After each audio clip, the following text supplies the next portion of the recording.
Advanced English vocabulary brought to you by Idioms Online. Taciturn. Taciturn.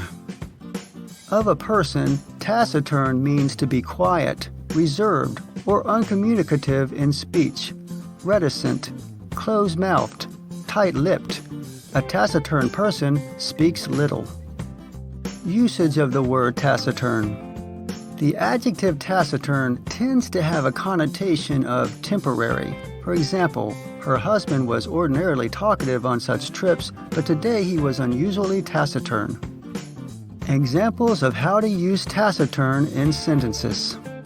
According to the Washington Post, state health officials have been taciturn about death rates, leaving it to Governor Andrew Cuomo to keep the public apprised of deaths from the virus.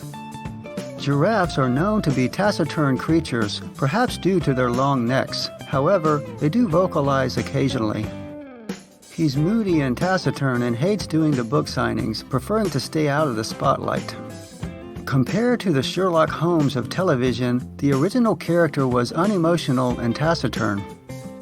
He's so outgoing and garrulous while his wife is as taciturn as they come, yet they make a great couple.